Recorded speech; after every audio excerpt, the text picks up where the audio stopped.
In this video lesson, we'll talk about stack data structure. Basically, we'll learn about stack as an ADT. ADT is nothing but abstract data type. Abstract data type is the one whose implementation details are hidden from us and only the operations or features are available to us. In the upcoming lessons, we learn about the implementation of the stack data structure, but in this lesson, we'll study about stack ADT, that is, we'll see the logical view of stack. Stack is very similar to the stack of different objects we see in our day-to-day lives. For example, stack is a collection with the property that an item in the stack can only be inserted and removed from one end, which is called top of the stack. This is not just the property of the stack but a restriction that an item can only be inserted on top and removed only from top. Because of this, stack is also called LIFO collection. That is, the element inserted at last is the first one to come out. LIFO stands for last and first out. So the element that was pushed at very end is the first one to come out. If we talk about stack of chairs, then we can only put a chair, that is insert a chair on top. Or if we want to remove a chair, that can only be done from top as well. We cannot insert or remove a chair from in between.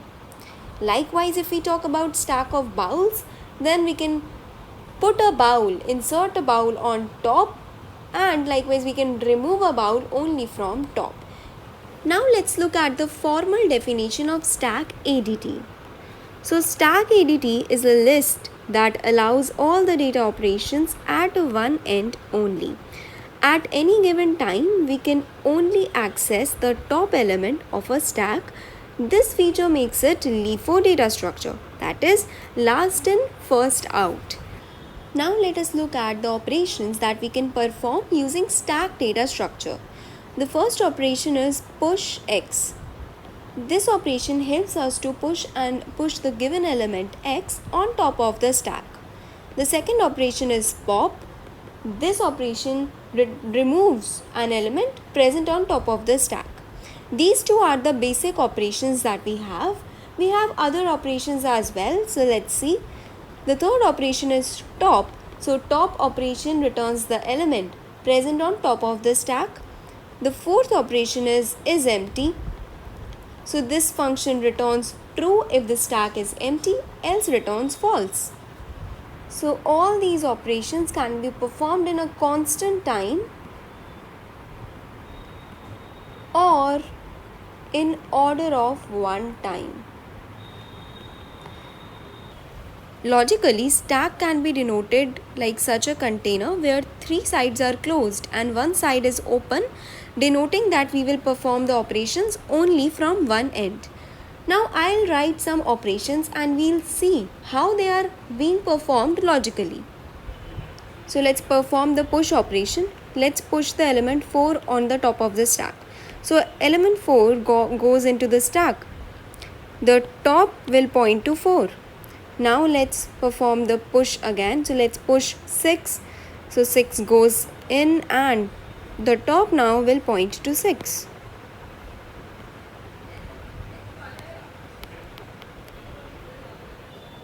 Now let's perform another push operation. Let's push the element 5 on top of stack. So 5 goes and the top now points to 5.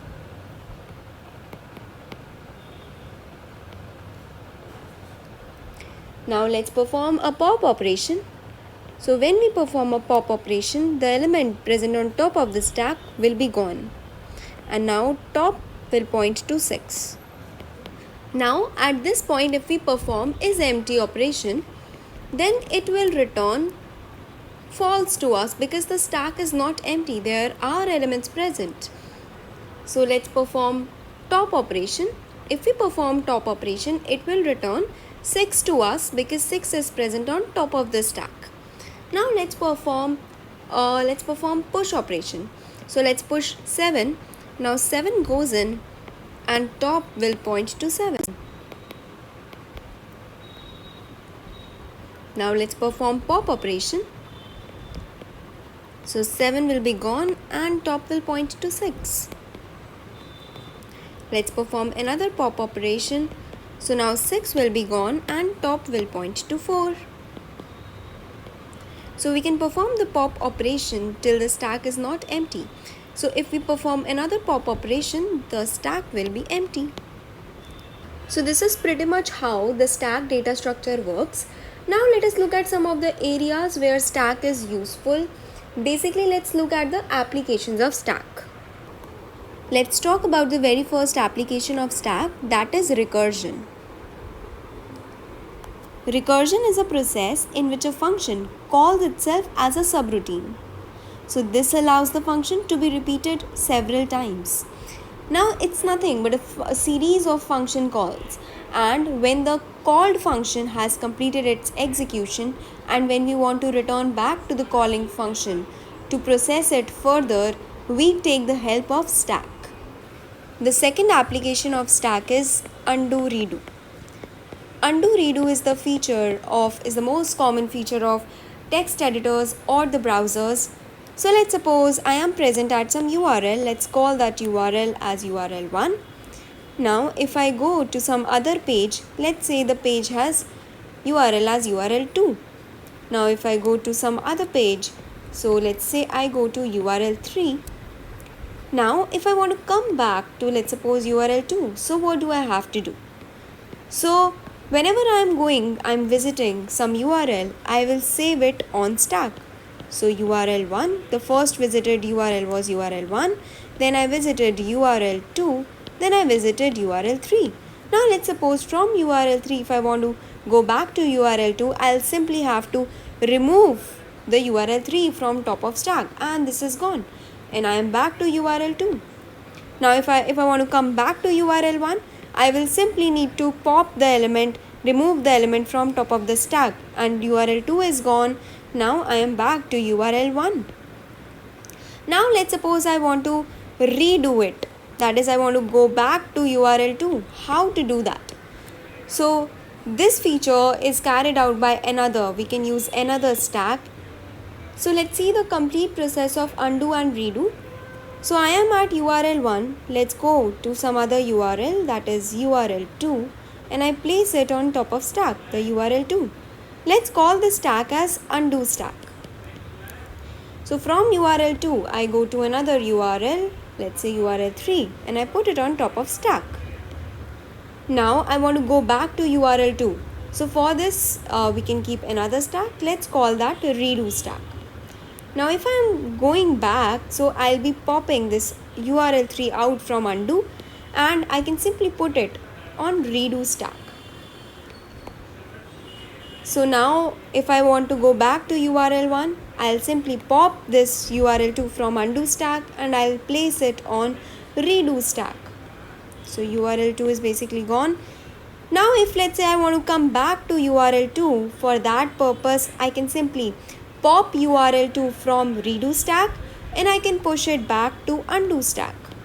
So I have come to URL2, and this is how the redo and undo operations are carried out. The third application of stack is balanced parenthesis. So when a compiler checks the source code, it also verifies that if the parentheses are balanced or not. And this function can be carried out using stacks.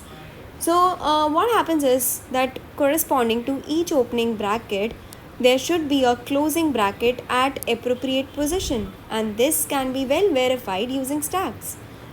We will learn some of the applications in detail. For the introduction part, this was it. In the next lesson, we will understand the implementation of stack.